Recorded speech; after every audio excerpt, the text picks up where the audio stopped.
Class 11th के सभी विद्यार्थियों, अब बिल्कुल भी आप चिंता मत करिए। देखिए आपको जिस घड़ी का इंतजार था, जी हाँ, आपकी हिंदी का पेपर का आज पूरा सॉल्यूशन अपन देखेंगे। यहां से देखिए सब कुछ, ठीक है, पूरा सॉल्यूशन मेरे पास यहाँ पर कंप्लीट है। तो बढ़िया से आप तो कंप्लीट करिएगा, ठीक है। अब की बार 90 पार का टारगेट लेकर हम यहाँ पर अच्छे से आपके लिए वीडियो लेकर आए हैं। तो चलिए आप बढ़िया से सॉल्यूशन को अच्छे से समझिए, है ना। तो वीर गाथा काल की जो प्रसिद्ध रचना है वो कौन सी है? तो वीर गाथा काल की जो प्रसिद्ध रचना है वो है पृथ्वीराज रासो। कौन सी है? पृथ्वीराज रासो। मीरा अपना सर्वस्व मानती है। मीरा जो है कृष्ण को अपना सर्वस्व मानती है। हिंदी का प्रथम उपन्यास माना जाता है। तो हिंदी का जो प्रथम उपन्यास है वो है परीक्षा गुरु। क्या है? परीक्षा गुरु को माना जाता है। चित्रपट संगीत का पर्याय कहा गया है लता मंगेशकर को। इसके बाद में अगला देखते हैं, पटकथा की मूल इकाई है तो ये दृश्य। संक्षेपण में जो गुण नहीं है, देखिए संक्षेपण में स्पष्टता भी रहती है, संक्षिप्तता भी रहती है, ठीक है, और विस्तार भी रहता है, लेकिन आपकी शुद्धता उसमें नहीं रहती है। अगला है, भवानी प्रसाद मिश्र अपने पिता के कौन से पुत्र थे? तो हो जाएगा 5वें। कौन से पुत्र थे? 5वें पुत्र थे। अक्क महादेवी का विवाह जैन राजा कौशिक के साथ हुआ था। यहां पर मैं लिख देता हूं कौशिक। पूरा सॉल्यूशन मिलेगा 1 से लगाकर 23 तक के क्वेश्चन होगा। आप तो जिन बच्चों को वास्तव में अच्छे नंबर चाहिए ना, तो मैं आपको पेपर जो बता रहा हूं ना, उनको आप कंप्लीट करिएगा। ये सेट ए है, इसके बाद में सेट बी है मिलेगा, सेट सी भी मिलेगा और डी भी मिलेगा, पूरा सॉल्यूशन के साथ, यानी कि विथ सॉल्यूशन।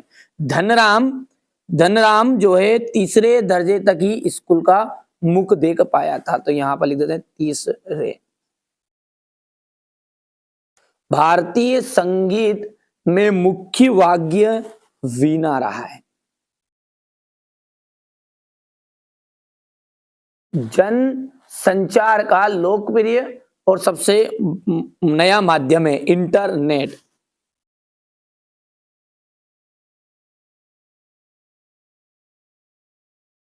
इंटरनेट। काव्य में बिंब को शब्द चित्र माना जाता है।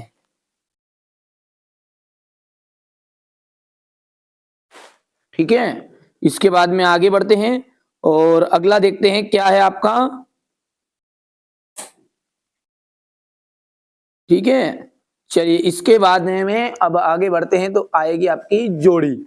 यहां से देखेंगे, वो भी अच्छे से समझ रहा हूं मैं तो, है ना, अच्छे से समझा रहा हूं एक एक चीजों को, ताकि आपको, ठीक है। देखिए यहां पर ये कुल की हानि, ये मिसप्रिंट है यहाँ पर, ये है आपकी कुल की हानि।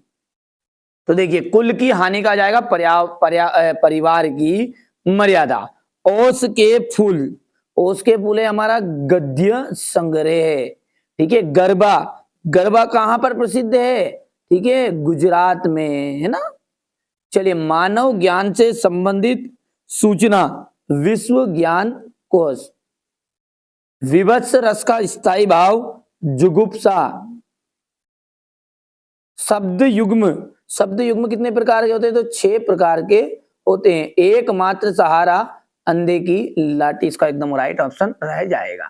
आगे बढ़ते हैं तो एक वाक्य में उत्तर है। ये क्या है अब अगला आपका? एक वाक्य में उत्तर। देखिए क्या है, जगनीक द्वारा रचित कृति का नाम बताना है तो परमाल रासो।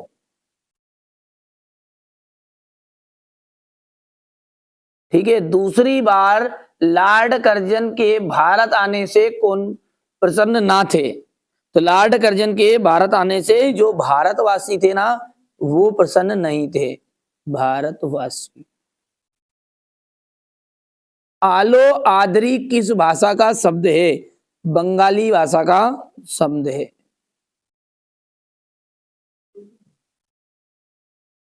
ठीक है, इसके बाद में आपका है हिंदी शब्दकोश में लगभग कितने शब्द है? 5 लाख। 5 लाख है। ठीक है, बिंब का जो शाब्दिक अर्थ है वो क्या है? मूर्तस्व रूप प्रदान करना। ठीक है, तो ये हो जाएगा मूर्तस्व, इसका जाएगा मूर्तस्व रूप प्रदान करना। ठीक है, मूर्तस्व प्रदान करना। ठीक है, इसके बाद में अगला है, चलिए अब अगला जो है आपका है शब्द गुण कितने प्रकार के होते हैं? तो शब्द गुण जो होते हैं ना 3 प्रकार के होते हैं। कितने? 3 प्रकार के। अपनी, करनी, पार उतरनी। जो लोकोक्ति का अर्थ क्या है? देखो, अपनी करनी का मतलब होता है अपने परिश्रम से ही व्यक्ति को सफलता मिलती है। यानी कि क्या आप कह रहा है ये कि स्वयं के परिश्रम से ही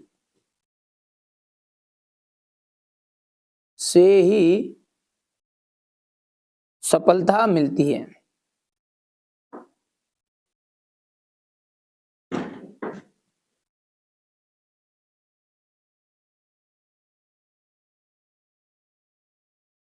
ठीक है, इसके बाद में अगला है आपका धनराम कुशाग्र बुद्धि का बालक था।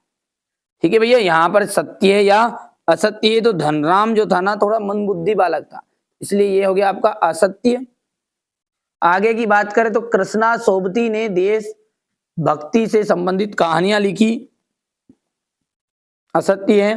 तातुस ने बेबी को पढ़ने के लिए बांग्ला अभिधान पुस्तक दी थी, असत्य है। ठीक है, टिप्पणी का मुख्य उद्देश्य मामलों को लटकाना है, असत्य है। रोला जो है एक मात्रिक चिन्ह, बिल्कुल। और अंतिम जो है आपका, ये भी आपका सत्य रहेगा। अब यहां से आगे के क्वेश्चन आप ध्यान से देखो और इसका मैं पूरा सॉल्यूशन आपको दे रहा हूं। क्वेश्चन नंबर 6 से कि प्रगतिवाद के 2 कवि और उनकी एक-एक रचनाएं बताइए। तो यहां से अपन इनको अच्छे से समझेंगे। ये देखिएगा, बढ़िया से कंप्लीट करना है। हमारा उद्देश्य यही है कि आप अच्छे अंक प्राप्त करें। तो प्रश्न 6 पढ़ते हैं। प्रगतिवाद के 2 कवि और उनकी एक-एक रचनाएं। देखिए, नागार्जुन, युगधारा, सतरंगे पंखों वाली प्यासी पथराई आंखें। ठीक है, तो ये सतरंगे पंखों वाली दूसरी रचना होगी, तीसरी है प्यासी पथराई आंखें। केदारनाथ अग्रवाल, युग की गंगा। ठीक है, और फूल नहीं रंग बोलते हैं। हो गया इतना। चलिए अगला देखते हैं, भारतेंदु युग के 2 लेखकों के नाम लिखिए। तो प्रताप नारायण मिश्र और चौधरी बद्री नारायण प्रेमधन। अगला है, कबीर ने अपने को दीवाना क्यों कहा है? देखिए, यहां पे दीवाना का अर्थ है पागल। ठीक है, किसी के प्रेम में डूबा हुआ व्यक्ति दीवाना कहलाता है।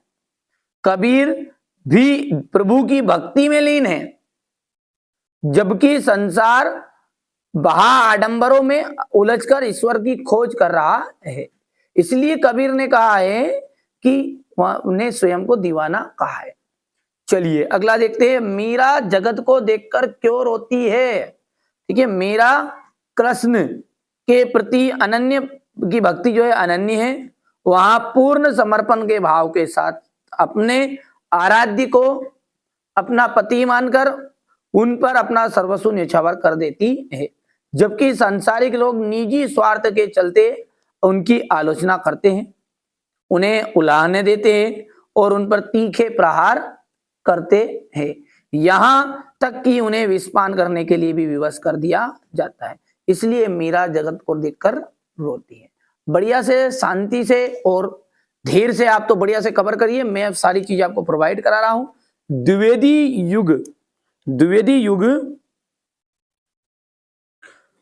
युग की गद्य की कुछ विशेषताएं आपको देनी है। ठीक है, चलिए तो इसको समझते हैं आगे को। देशभक्ति, सबसे पहले ये देशभक्ति। इस युग के काव्य में देश की भक्ति के ऊपर से कविताएं लिखी गई। मानव प्रेम, द्विवेदी युगीन कविताओं में मानवता के प्रति प्रेम की भावना विशेष देखने को मिलती है। तो ये आप लिख सकते हैं। तीसरा जो है, देखिए 2 पूछता है, 2 नंबर में आता है, 3 नंबर तक आपसे कभी कभी पूछ लेता है ना। तो अंधविश्वासों तथा रूढ़ियों का विरोध। इस काल की कविताओं में सामाजिक अंधविश्वासों तथा रूढ़ियों का विरोध किया गया है। प्राकृतिक चित्रण, द्विवेदी युग की कविताओं में प्रकृति का स्वतंत्र चित्रण देखने को, मनोहारी चित्रण मिलता है। और वर्णन प्रधान कविता है, तो ये आपका लिख सकते हैं। अच्छा, अब अगला है निबंध को गद्य की कसौटी क्यों कहा गया। बहुत ही महत्वपूर्ण प्रश्न आता है। देखिए, इसका इस कथन का तात्पर्य यह है कि पद्य की तुलना में गद्य की जो रचना है उनको संपन्न करना कठिन काम है।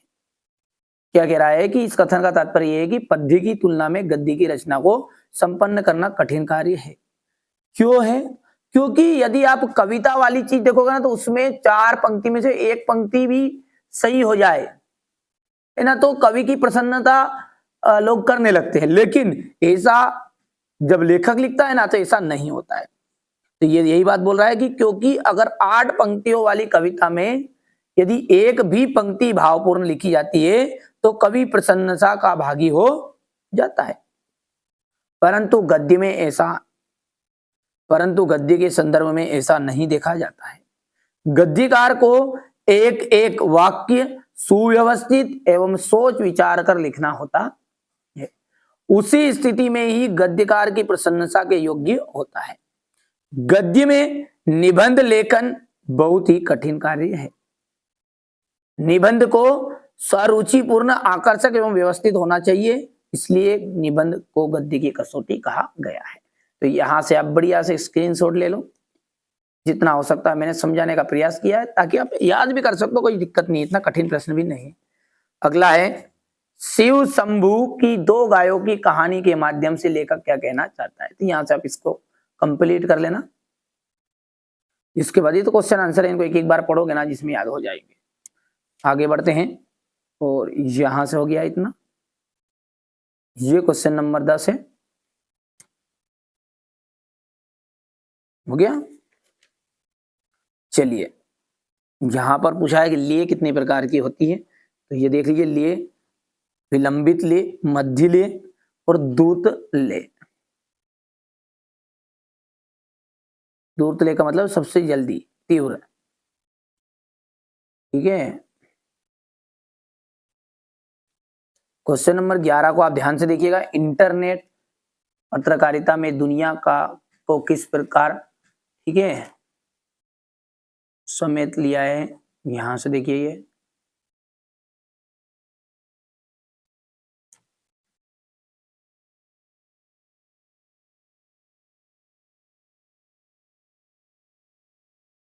और पटकथा लिखते समय किन किन बातों का ध्यान रखना चाहिए।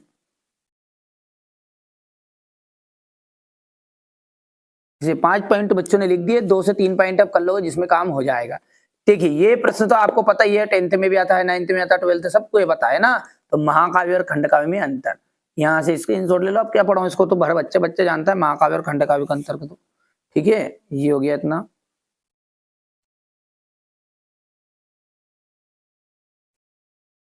मुक्तक छंद, यहाँ एक विषम छंद है। छंद मात्राओं का, वर्णों का प्रतिबंध नहीं होता। इसमें नाद तथा ताल के आधार पर पंक्ति के लेखा विधान कर गतिशील बनाने का अनुग्रह किया जाता है, यही मुक्तक छंद कहलाता है। तो इसको देखिए, ये उदाहरण बहुत ही अच्छा रहेगा इसमें, कि कोई दीवाना कहता है, कोई पागल समझता है। तो इस तरह से आप इसको कंप्लीट कर लेना, पढ़ो जिसमें, है ना, समझ में आ गया। ये मुक्तक छंद है। और लक्षणा शब्द शक्ति की परिभाषा, शब्द के मुख्य अर्थ में बाधा होने पर उसके सहयोग से रूढ़ि अथवा प्रयोजन के आधार पर अर्थ लक्षित कराने वाले शब्द शब्द शक्ति लक्षणा कहलाते हैं। यहां से देखिए प्रसाद गुण की परिभाषा,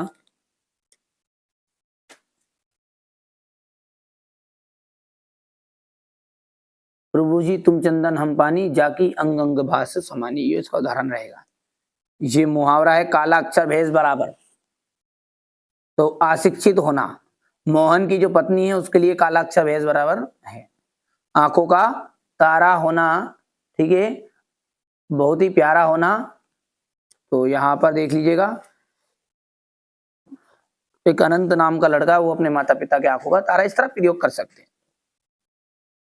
राजभाषा की विशेषता लिखिए। देखिए, राजभाषा क्या है? सरकारी कामकाज की भाषा है, यह शिक्षा के माध्यम में प्रयोग की जाती है, यहाँ रेडियो दूरदर्शन के प्रयोग में की जाती है।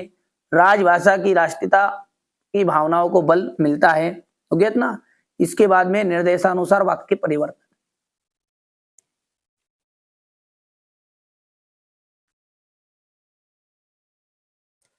और क्वेश्चन नंबर जो 16 है वो भवानी प्रसाद मिश्र और दुष्यंत कुमार का काव्यगत परिचय आपको देना है। तो यहाँ से देखिए कवि परिचय।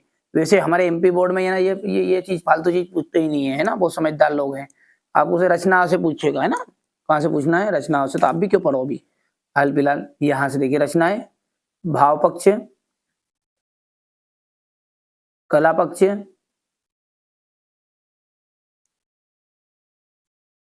और ये साहित्य में स्थान। लेते आओ स्क्रीनशॉट तुरंत। ये दुष्यंत कुमार का है ना, ये रचनाएं हो गई है। सूर्य का स्वागत, आवाजों के घेरे, छोटे छोटे सवाल, और साये धूप, साये में धूप। भाव पक्ष, कला पक्ष, और ये हो गया आपका साहित्य में स्थान, है ना।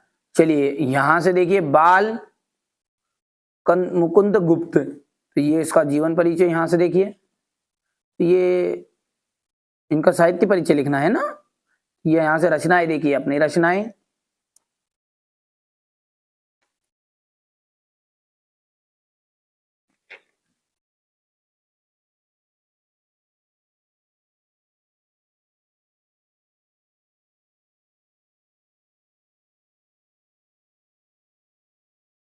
ये भाषा हो गई है, ये शैली, और ये साहित्य में स्थान। चलिए इसके अथवा वाला प्रश्न ये है आपका, समय किसी के लिए नहीं रुकता, इस पर आपको अनुच्छेद लिखना है। तो देखिए समय निरंतर बीतता रहता। अनुच्छेद का मतलब क्या होता है, थोड़ी बहुत बातें आपको लिखनी है कि समय निरंतर बीतता रहता है, कभी किसी व्यक्ति के लिए नहीं ठहरता। जो व्यक्ति समय के मोल को पहचानता है वहां जीवन में उन्नति प्राप्त करता है। समय बीत जाने पर, कार्य करने पर फल भी प्राप्त नहीं होती, ठीक है। और पश्चाताप के अतिरिक्त कुछ भी हाथ में नहीं रहता। उसी तरह जो विद्यार्थी है, अब आपके जीवन विद्यार्थी जीवन में है, तो विद्यार्थी सुबह समय पर उठता है, दैनिक कार्य पर करता है, ठीक है, पर समय पर तथा समय पर ही सोता है, वही आगे चलकर सफलता व उन्नति प्राप्त कर सकता है, ठीक है भाई साहब, ठीक है। जो व्यक्ति आलस में आकर समय को गवा देता है, फ्यूचर यानी कि भविष्य उसका अंधकार में हमेशा हो जाता है। संत कवि कबीरदास जी ने भी कहा है, काल करे सो आज कर, आज करे सो अब, पल में परले होएगी बहुरी करेगा कब। यानी समय का एक एक पल जो है बहुत मूल्यवान है, और वहां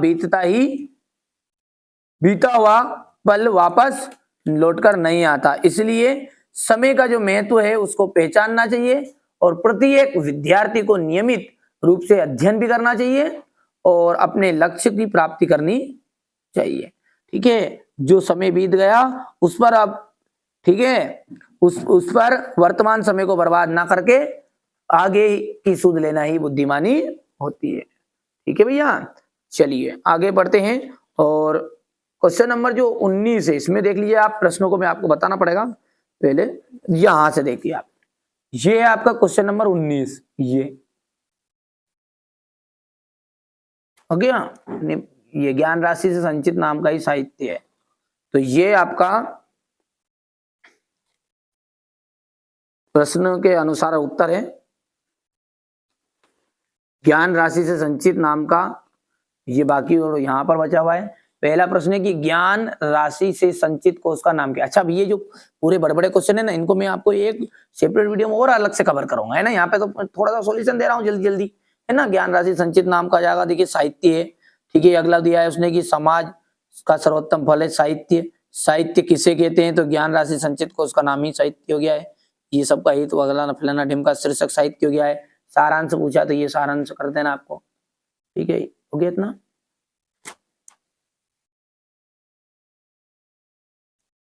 ये और ये अथवा वाला है, युवक नहीं जो देख संकटों को डर जाता, यहाँ चकोर ही नहीं जो अंगार ना खाता।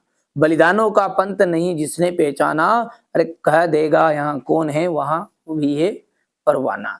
उसने रक्त की धार जवानी मांग रही, और वीरोचित श्रृंगार जवानी मांग रही। तो ये इस तरह से बलिदान कौन देता है? तो बलिदान, ठीक है, जोश से युक्त तथा संकटों के भय से मुक्त व्यक्ति ही बलिदान दे सकता है। फिर दूसरा क्वेश्चन है आपका यहाँ पर कि संकटों को से कौन नहीं डरते? तो युवक नहीं डरते हैं, ठीक है। उष्ण का अर्थ क्या है? उष्ण का अर्थ होता है गर्म। यहाँ पर देखिए इसका शीर्षक क्या है? शीर्षक हो गया आपका जवानी, और सारांश यानी कि भावार्थ ये है, इस अंश में आह्वान किया गया है कि जवानी में संकट के खतरे, ठीक है, जवानी में संकट खतरे आदि से ना घबराकर बलिदान के त्याग के लिए तैयार रहना चाहिए। यौवन के गर्म रक्त में ही जवानी का श्रृंगार होता है। ये आपका हो गया। इसके बाद में हम यदि बात करें तो क्वेश्चन नंबर आपका 20 जो है, ये देखिए, पहले स्क्रीनशॉट ले लेना आप, है ना। हम तो एक एक करी जाना, दोई कहे तिन्ही को, दो गज निज नाहिन पहचाना, ठीक है। तो ये आपका दोनों कर लेना, हाय रे ऐसा ना कहना, ये देख लिया, हो गया इतना।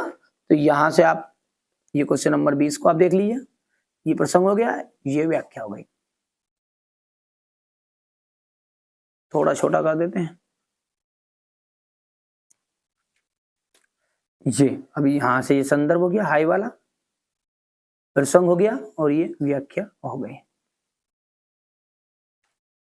और ये क्वेश्चन नंबर 21, क्वेश्चन नंबर 21 भी देख लीजिए, यहां पर है। और ये क्वेश्चन नंबर 22, और ये अंत में रहेगा 23। तो इनका भी सॉल्यूशन आप भैया से स्क्रीनशॉट लो आप, तो है ना। चलिए अगला देखिए, ये देखिए क्वेश्चन नंबर 21 प्रसंग हो गया, ये व्याख्या हो गई है आपकी।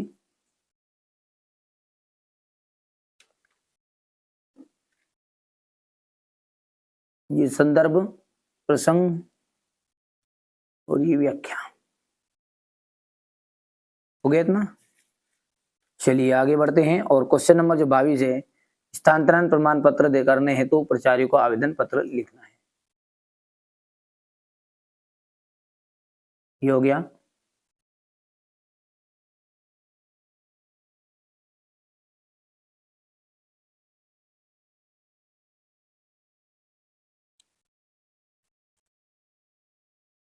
ठीक है, और इसी के अथवा में है क्वेश्चन नंबर 22 का ये पत्र।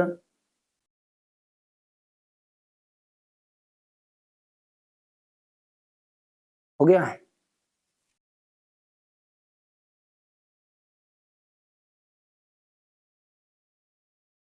और ये अथवा वाला प्रेमचंद्र का रह गया था जो।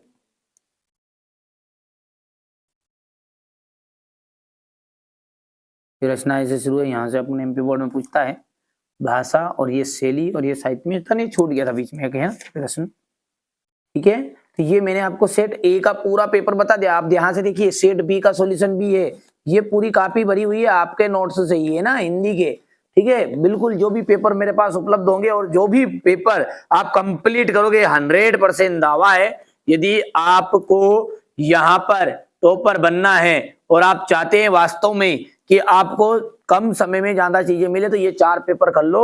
उसके अलावा कोई भी दिक्कत नहीं, पूरा सॉल्यूशन भी तो दे रहा हूँ। कहाँ ढूंढोगे? कोई कुंजी खरीदने की जरूरत नहीं, कहाँ 50-100 रुपए उजाड़ रहे हो, ठीक है। और खरीदी भी हो तो किसी कोने में फेंक दो, ठीक है, क्योंकि ये 4 पेपर में सॉल्यूशन के साथ भी दे रहा हूँ। अच्छे से आप तो कंप्लीट कर लो, और इन बच्चों की तरह आप भी टॉपर की लिस्ट में आ जाओ, ठीक है। बढ़िया से कंप्लीट करिएगा, अच्छी मेहनत करिएगा। जो चीजें इस चैनल पर बताई जाती है बिल्कुल सही जानकारी के साथ बताई जाती है, ठीक है। आप बिल्कुल निश्चिंत रहिएगा कि आपको अच्छे नंबर प्राप्त करना है, तो यह चैनल आपके लायक ही है। यदि आपको लगता है कि ये लायक नहीं है तो कोई दिक्कत नहीं है, चैनल पर दूसरी बार मत आइएगा। और यदि आपको लगे कि ये चैनल अपने लायक है, तो चैनल पर पहली बार भी आए हो ना, तो सब्सक्राइब करके जरूर जाइएगा। चलिए तो मिलते हैं अगले वीडियो।